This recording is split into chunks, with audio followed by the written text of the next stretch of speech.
And welcome to the Maricopa County Planning and Zoning Commission. Today is Thursday, February 19th, 2026 at 9:31. This meeting has been, we'll start with a roll call. Commissioner Dan Zyson. Commissioner Finter. Here. Vice Chair Hernandez. Commissioner Lawrence. Commissioner Layton. Here. Commissioner Lindblom. Chair Milhaven. Here. Commissioner Rock-Wallach. Here. Commissioner Toma. Here. And Commissioner Whitney. Here. Thank you. Thank you. This meeting has been noticed in accordance with Open Meeting Law ARS 38-431. Agendas are available within 24 hours of each meeting in the Maricopa County Planning and Development Office and are also available on the Planning and Development website 1 week prior to the meeting at www.maricopa.gov/planning. With respect to the zipper meeting process, items will be considered in the order they appear on the agenda unless otherwise agreed to at the commission. So we will move forward to the regular agenda, and we have CPA 260002 Framework 2040 Comprehensive Plan. Thank you, Madam Chair, members of the commission. I'm Tom Ellsworth. I don't get to present in front of you all that often, but I'm the director for the Planning and Development Department. We're excited today to be before you for this policy session to discuss some of the meat of the Framework 2040 plan. We're excited for the phase that we're in. We've released the public review document for the mandatory 60-day review. It's out to the public online for immediate comment, as well as to this commission.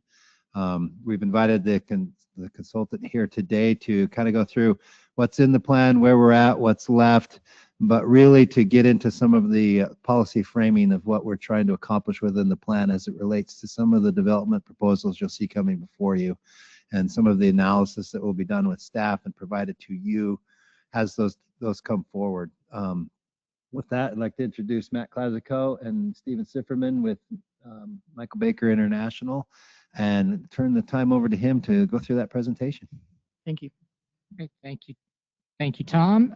Thank you, Chair, Commissioners. That was a great intro. We're excited to be with you this morning. There we go. To, as Tom mentioned, to talk about the public review draft. And so my first few slides, I'll walk us through a little bit of a background on our process, just to make sure everyone understands where we are in the overall effort. And then, as you can see from the slide, we'll talk a little bit about the composition of the plan itself, discuss the public feedback that we received to inform the development of the plan. And then we'll spend more time getting into the plan components and the framework. And I'll speak more to that because it is a key aspect of this update. So there we go. So this graphic is one that we've shown in the past. This little delay. There we go.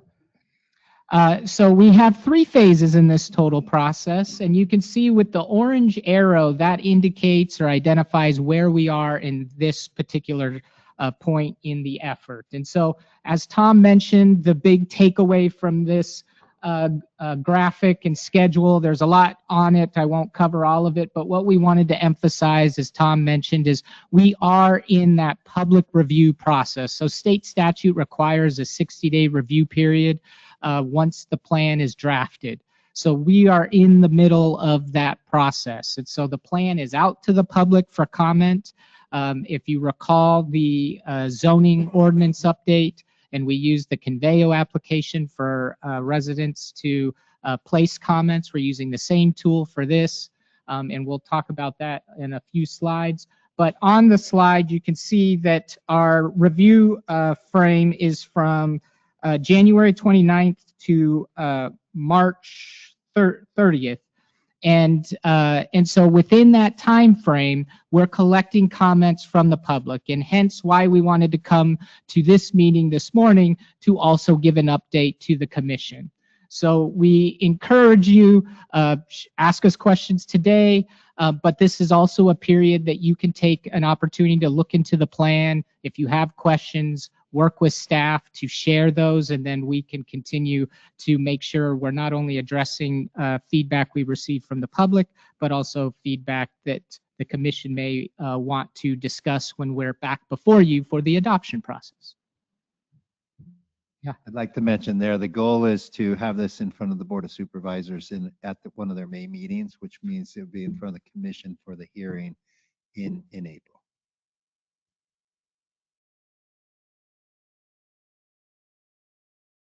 So now we'll just jump right into discussing components of the comprehensive plan and the public review draft.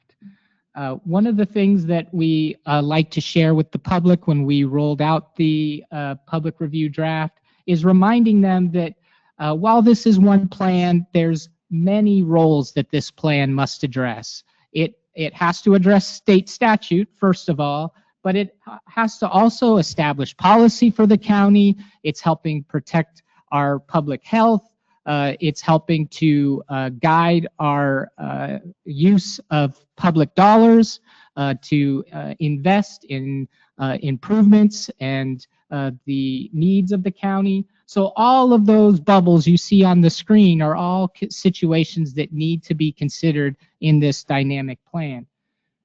And because of that, there's also many elements or topics within this plan. And I know you are all very familiar with the comprehensive plan structure, but this slide outlines the primary chapters of the plan, which are listed there on the right side of the screen. And those are guided by state statute. But as you can expect, they also are all interrelated. Because of all of those components that we must balance in this comprehensive plan, while these are individual chapters, there also needs to be consideration for how these connect together and how they complement each other. And so the plan is organized with a series of introductory statements. That's what you can see on the left. That's just kind of the table of contents of the plan. And that sets the foundation for then viewing each individual chapter. The bottom exhibit there on the slide shows a typical structure of a chapter. So one of the things we wanted to do to make sure this comprehensive plan was user-friendly was have a regular cadence to each chapter. So you'll also see that the structure of each chapter is organized the same, so that as a user is going through the document, they get used to how information is conveyed, and thus hopefully makes it easier for them to find what they are looking for. So with the foundation of how the document is structured and organized, what informed the development of the document? Well, naturally, public involvement. For a comprehensive plan that has to cover so many different areas, we tried to make sure that we got out to the public and met residents where they are to engage as much as we could. And so, as we discussed in prior Zipper meetings, the way we went about that is having traditional in-person workshops, but also having a robust virtual presence to allow participants to engage on their own time, even outside of when a particular meeting might have taken place, so that they can experience the same material or share the same feedback that we requested in person. And so you can see the little by the numbers summary there. We're really happy with the level of participation that we received overall. We always would want it to be more, and we continue to put updates out to the public to remind them of the availability of this draft. But you can see that we had a number of in-person meetings, but also our online presence yielded a lot of participation, not only in individual or unique visitors, but repeat visitors. And that is a little indication to us that we're engaging with people, that they're actually coming back into the process to see what progress has been made or how the process responded to a comment that they may have shared. So that is always something that we monitor, right? Not just the unique visitors, but how many times does someone re-engage with the process. That tells us that we're making sure that they continue to be a part of the feedback.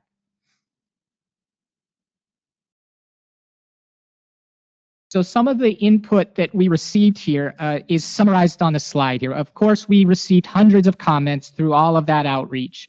And when we organize that, you can see some common groupings or themes of those of that content. And this slide, I think, is the one that conveys, in essence, what the public is wanting this plan to consider. And you can see, hopefully, that there's some consistency, I would say, about what you might hear or see from residents when cases are before you and the concerns that they share with you. And so I don't know that there was a lot of surprises to us in terms of the focus areas that residents wanted, but it did affirm for us where we may need to take a more detailed look in the comprehensive plan to either bump up a particular section or even refine it to make sure that we're accurately or comprehensively covering those key areas. Now, one of the nuances of that feedback is, yes, there was themes that we can group that feedback into common buckets, if you will. But when we as a team started to look at it, it really started to solidify that residents are really having some common outcomes that they want to see out of this plan. And it really came down to residents want to continue prosperity. They want to make sure we uphold stewardship of our environment so that we continue to have opportunity in this county. And so that was kind of a takeaway that we infused into this plan to align that cross-pollination of those chapters, as I mentioned. So it's these themes that are stitched into each chapter, and we look at how is a land use chapter or transportation helping to achieve prosperity, stewardship, and opportunity to bridge and connect all of the aspects of this plan. And so if you flip through the plan, you'll see in each chapter references to these particular themes as a common thread throughout the document. Now, with that said, we want to talk a little bit about the specifics of the plan. We encourage you again to, in all of your spare time, to look at the plan in detail. And this slide summarizes how each of those chapters, what it focuses on, and the goals and policies that are within that. So what you see here is a total of 33 goals and 137 policies across all of the primary elements or chapters of the plan. And I won't read each one to you, but you can see under land use, for example, that the overall tone of that chapter is focused on continuing to promote coordinated, high-quality development, protect public health and safety, and maintain fiscal responsibility. And so those aspects are, again, a touch point to make sure that we're listening to residents and that we show the connection of their input to the policies of the plan itself. So sometimes residents don't see how that connection happens, and so these goals and policies help to align all of the feedback and show that we're making sure to be consistent and follow through on what the public is requesting, as long as it's in alignment with the overall direction that is established by the Board of Supervisors. So that gives us a little foundation of the primary aspects of the plan. I don't want to take too much of our time this morning to go into every goal and policy, but if there are questions, we're happy to answer those this morning. But what I wanted to take a little bit more time on is get into discussing the framework of the plan. And to set the stage for that, this particular slide outlines a unique aspect of the county that I don't think is lost on the board, the chair, the commission here, apologize. And so we have unique and varied lands across the county. We have county islands that you can see are one example highlighted in the East Valley. And as you know, those county islands can take on different characters. Some are urban in nature, some are very rural in nature. But the surrounding development of them, because they're an island, might also have an influence on that area. And how to treat that and how to consider those dynamics is a challenge that the county faces. We have urban and rural edge. So you can see in some of our outlining areas as our municipalities grow, their edge treatment, right, where their municipal limits meet up with the county. There's aspects as to where along that edge rural or urban development is most appropriate. And recognizing how that dynamic works is a challenge that the county faces. And then, of course, we have our rural areas, maybe out in the Tonopah areas, this graphic identifies. And so those areas also have their own dynamic. And making sure that consideration for infrastructure and the respect of existing development in those areas are all the aspects that the county and decision makers must balance. And there's tools and documents that the county utilizes to address those challenges or those nuances.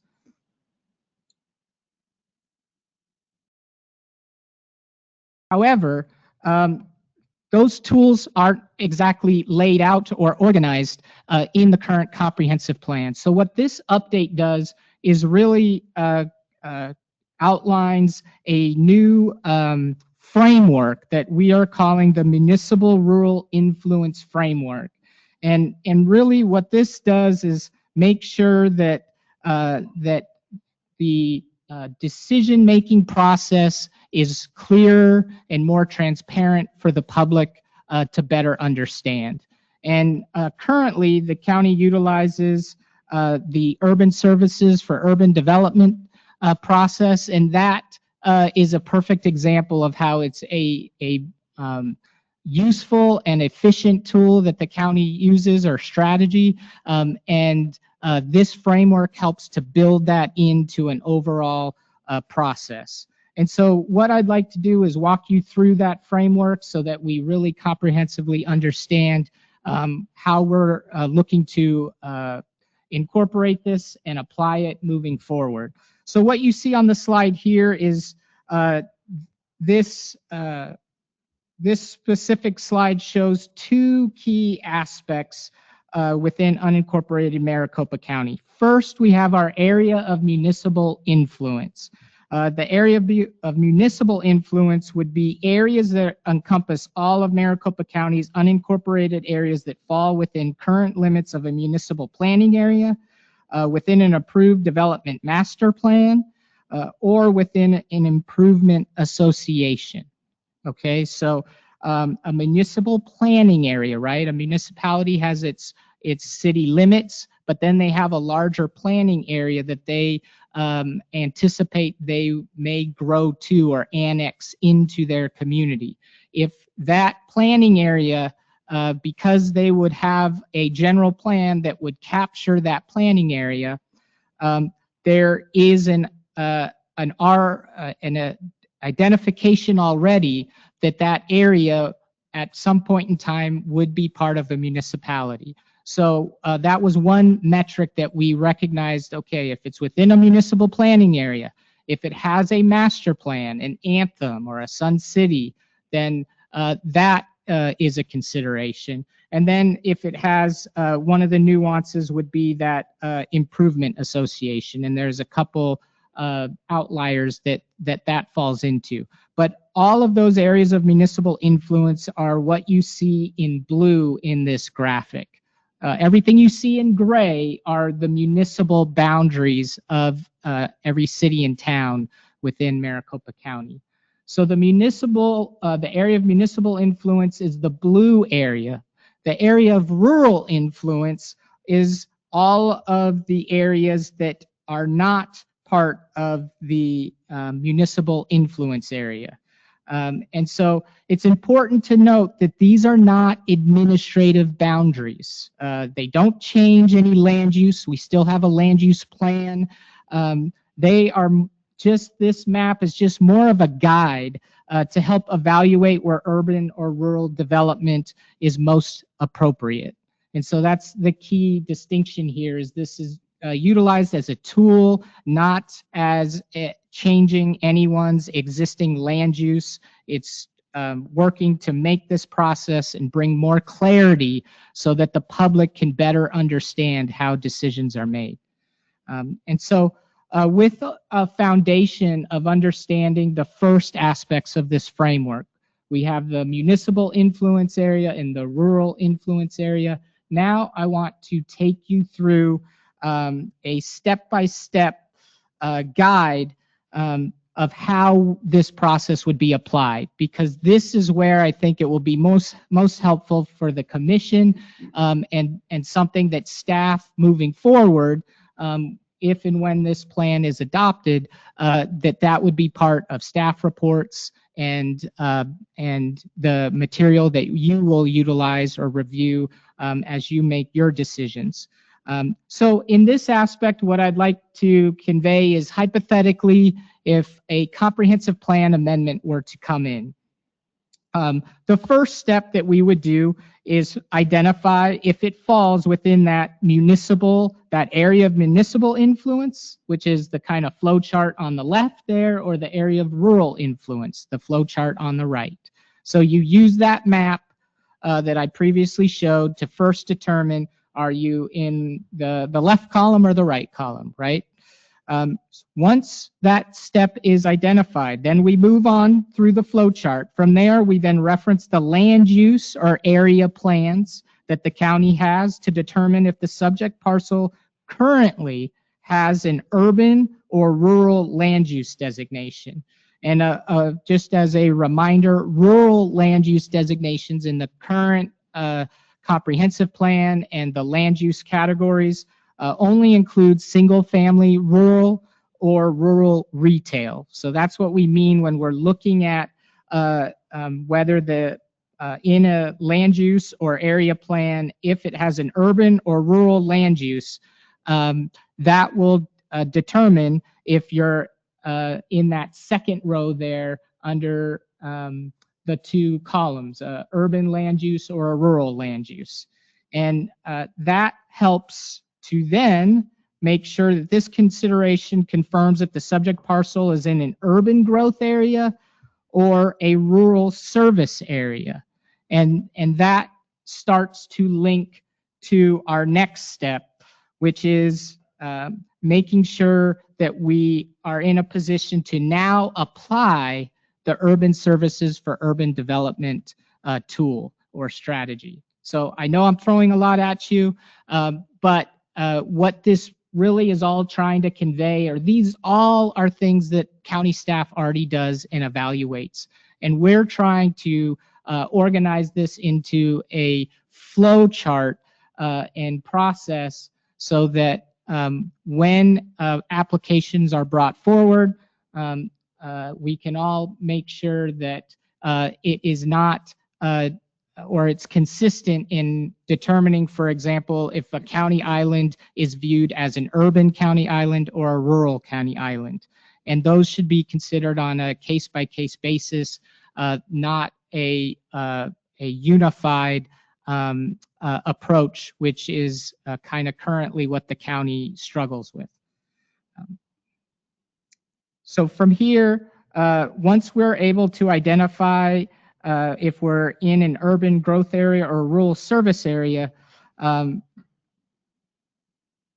we would then make sure that there are some exceptions within the rural consideration that address more unique situations. So if you're in an urban growth area, that opens up all of the land uses for consideration for a project. If you're in a rural service area, then that limits you to rural land use types.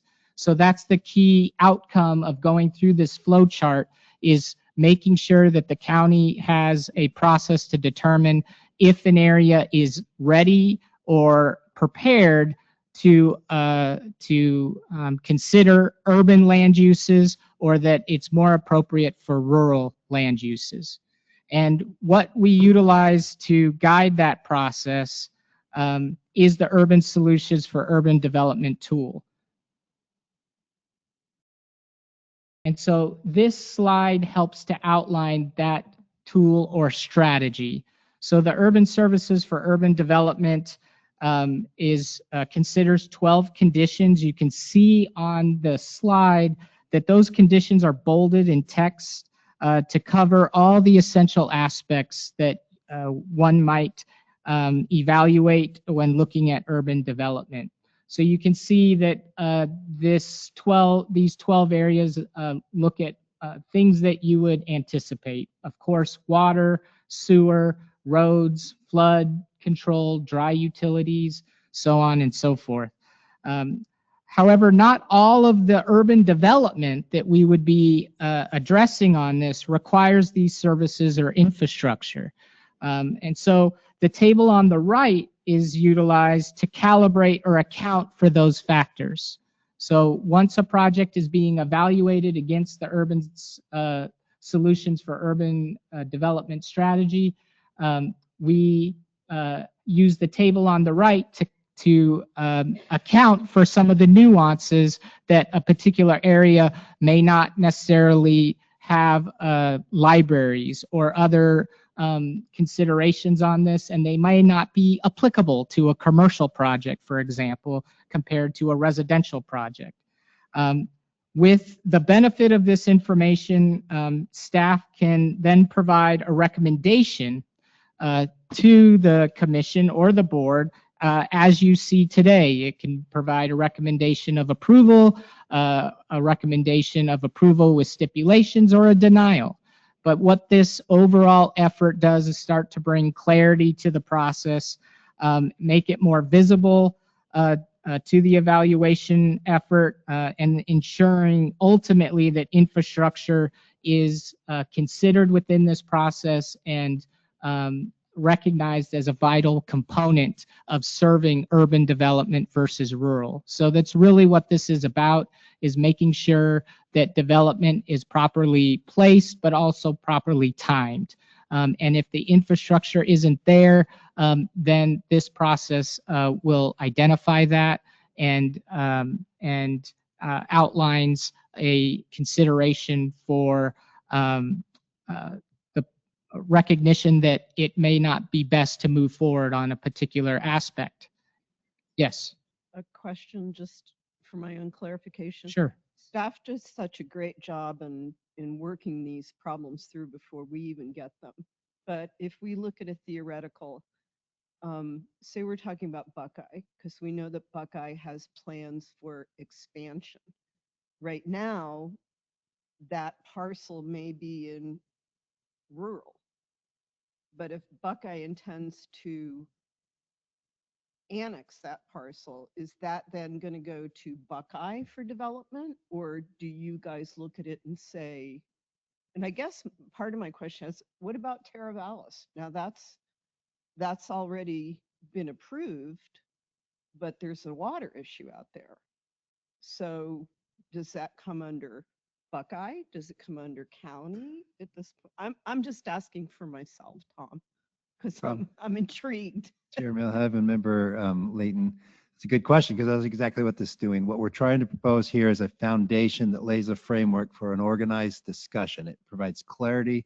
It provides a transparency in what we're looking at. So when you're out in those areas of Buckeye, and we'll be looking at this framework, If you're not inside the city limit of Buckeye, but you're inside of their municipal planning area, which means they're planning for land use growth, they're planning for their infrastructure growth, but it's in Maricopa County. Under this framework, we're very clearly stating in our comprehensive plan, you are in a municipal influence area. As that comes through for evaluation, we will start having the applicant become involved with Buckeye. And Buckeye will be looking for them to weigh in on what is their general plan? What are the availability in their future for the availability of infrastructure? You know, where are your water sewer plants? If the applicant is continuing to propose and say, you know, we're not needing that service or we're not doing that, we're able to do an evaluation on that. So then where is your water coming from? What is the effect on Buckeye's service for water in that area if you come in and you're not utilizing their services? So all of that goes into inform a land use decision by this, or a recommendation by this commission, and a land use decision ultimately by the board. So it's trying to get that framework, that foundation of that discussion very clear in our policy statements.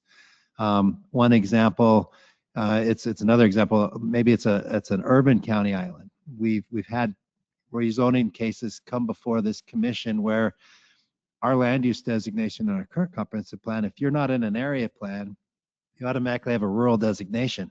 Well, you're a county island a mile from downtown Chandler. You're not technically in a rural framework. So we're trying to say you're now in this rural framework. We need to have those discussions on impacts to the municipal growth.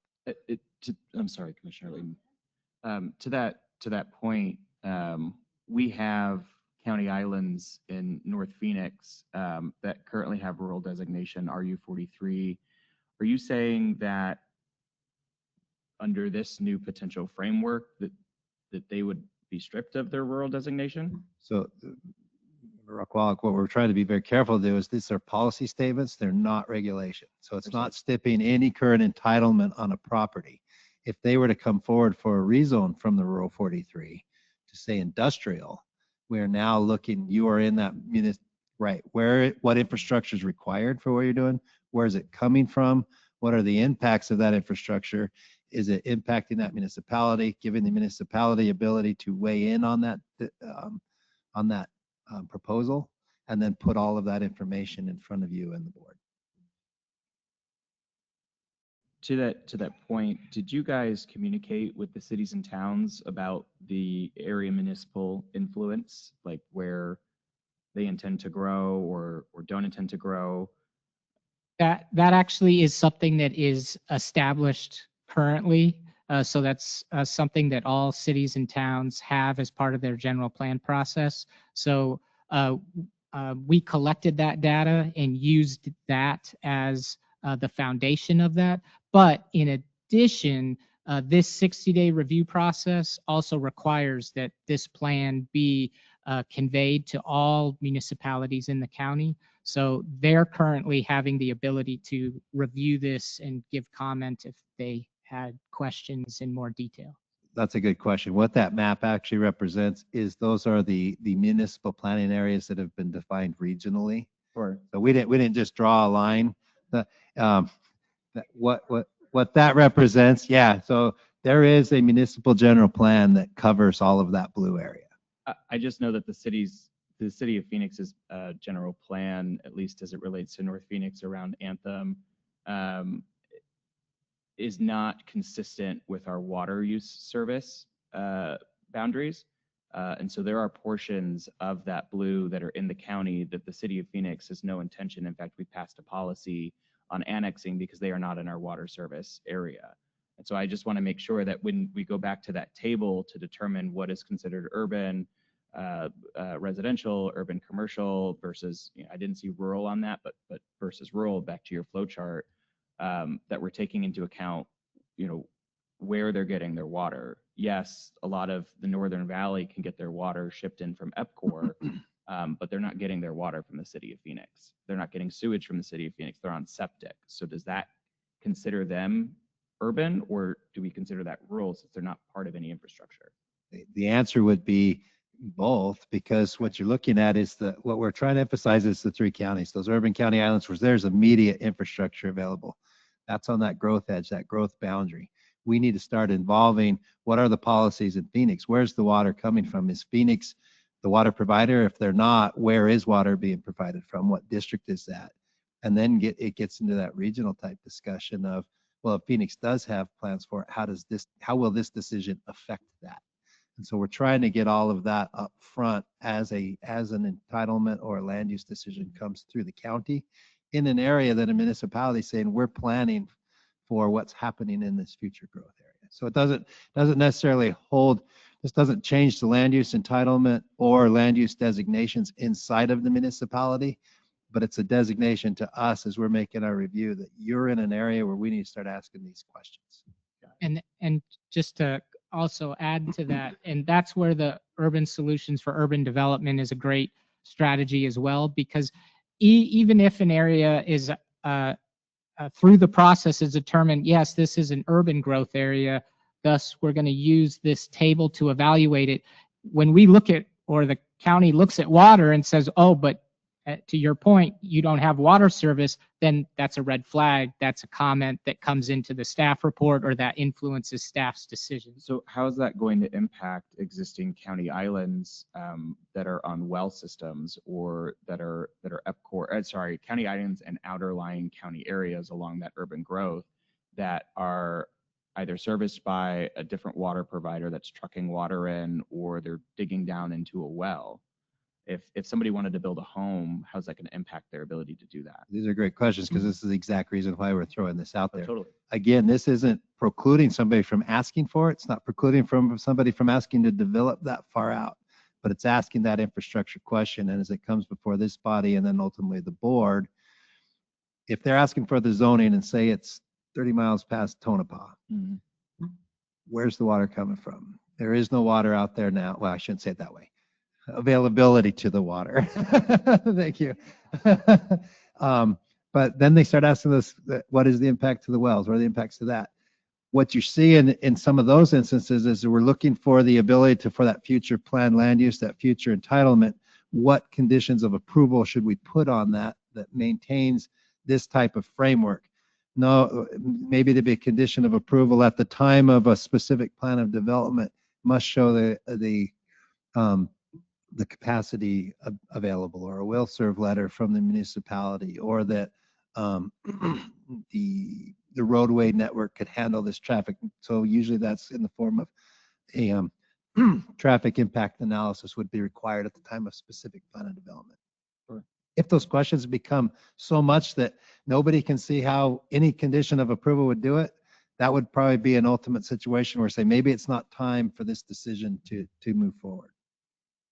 And then just to also clarify to the example shared, we would want to emphasize we're dealing with the comprehensive plan here, not zoning, but if someone did have rural zoning, they wanted to come in and put a house, this does not impact someone from moving forward with their current entitlement. This is more to address if someone comes in with a development and says, well, I'm rural right now, but now I want to put down an apartment complex. Then that's where this framework kicks in to evaluate, is this the best spot for that? And this is how we're going to determine that. And are we also evaluating, I don't see on this list, and maybe it's under dry utilities or other services, electrical utility capabilities? Yeah, I say that's Does it? exactly Did I where miss it is. electric? I was letting him say it, but that's exactly where it is. Oh, dry utilities, but under. Yes. Oh, look at that. It's electric. Boogie, boogie, boogie. Thank you. any other questions?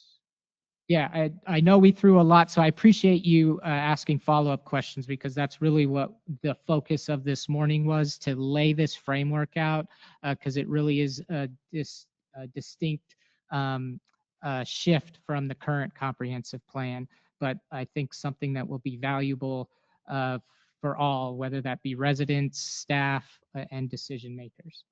So with the benefit of that discussion, we just wanted to close with some specifics about the review process. So again, as the commission, we would encourage you, because as we go through the adoption process, That is going to have some very specific steps that we must follow. So if there are areas that the commission might have interest in, we'd encourage you to share that feedback earlier, i.e. during this 60-day review process, and then that gives us all enough time to vet and consider that. But as far as the public goes, we wanted to share for any that are with us or listening online that you can go to the project website, framework2040.com. And when you go to the website, you'll get a pop-up right as you enter the home screen. You click on that pop-up and it'll take you to the Conveo commenting site. And if you recall, the great thing about the Conveo tool is we upload the document. And that's what you see on the bottom screen. That's the view that residents receive at home. So you'll see the document, and you can, as you flip through the document, if you have a comment, you can just click on the document. A screen will pop up. You type in your name, email address. That is, email address is not shared. It's just for tracking purposes if we need to follow up on a comment. But then you can share your comment, and it's right there for everyone to see, right in the spot that the comment was provided. And all other residents can see the comment, whereas in previous, right, someone would submit their own comment and it's a one-way conversation. Now it's dynamic. Not only can all other residents see it, they can also comment on it. And so we can start seeing conversations. And so we're already getting comments, and residents have already started to upvote other residents' comments. And so that's great to see we don't even have to identify themes. They're identified for us. So we encourage you to share with any of your friends or neighbors that they can go to the project website and share their feedback. But of course, at the end of the 60-day review process, we will be sharing the feedback and results of this review stage. What I would close with on next steps, as Tom discussed, that we are getting through this 60-day review, which closes on March 30th, and then we'll be making final refinements in order to be back before the Planning Commission and the Board of Supervisors in April and May. So once this closes in March, right after that, we're looking to come before the Commission and then the Board for ultimate approval. And so we're excited about the stage that we're in, but we're ready to address any refinements that need to be considered in this plan so that when we come back before you, we can be in the best place possible. So with that, I'll pause to see if there's any more questions on the document overall. No, just who's our legal people here today? As a commissioner, can I share the link on my Facebook page? Okay. I just didn't want to go do things and then get my hand slapped afterwards. Well, if they're public links, you're free to share them. Any other commissioners have any comments or questions? Folks online. None from me. Thank you. Great job. The software is really, really impressive. I was looking for a link to download the plan because I use iAnnotate on my iPad, and the comment draft is really neat, but I don't see a place where I could download the plan to make my own notes to myself. When I go to resources on the website, it says it will download the plan, but I don't see the link. If this, it doesn't work on the screen, but there should be there's a button at the top of the screen there that allows you to download the document. Oh, on the comment screen? Right under the orange arrow, right? Yes, thank you, Tom. Yeah, wow, you got good eyesight. Only from far. I'm looking for it on my iPad. View and comment. No, that's not download. There's no orange. When I go to review and comment That on just my says iPad, comment. there is no. It looks like that. Yeah, it's got, thank you, Adam. There's a little bar with an arrow pointed it right next to the type to search. You know what? I'll come up to you when I'm done and you can show me on my iPad. All right, thank If you. you have, It's the middle button. All I right, was gonna thank say, you very if- much. If Since anybody I'm- wants to download it and has any difficulty, just give us a call. All right, well, we won't take everybody I else's do have one time. more question, Madam Chair. Okay, yeah. When through the series of questions that I was asking, you talked about how this is more of a framework to sort of identify if somebody's coming in rural and they're like, I want to build an apartment, and that may not really necessarily fit based on the matrix. How could this impact landowners or zoning attorneys seeking entitlement changes within the county, only to then turn around and annex into a municipality where it may be easier to get the land entitlement changed in the county versus the municipality? So that's a great question because that happens quite a bit. Oh, it does. It actually helps influence that. So what this is doing is providing that clarity and transparency to something that we already strive to do. We're just being more of, hey, as you come in to show compatibility with our and conformance with our comprehensive plan, these are all the considerations we're making. So as those come through, typically what you'll see is a condition of approval from us that there will be either a pre-annexation development agreement that addresses these issues. It's not saying you get this approved today with no plan of what happens after you annex. Usually we've already been working that out. We've sent the applicant, land use attorney, whoever has gone and discussed those services with the municipality, and there is some type of pre-annexation and development agreement that would be stipulated to be in place. Got it. Thank you. Great. And as I understand it, Commissioner Lindblom made a big contribution to your efforts. Sure. Thank you, Commissioner Lindblom. All right. Yes, no, he's been very helpful. Any additional business for today? No. All right. There's no additional business. We're adjourned. Thank you all.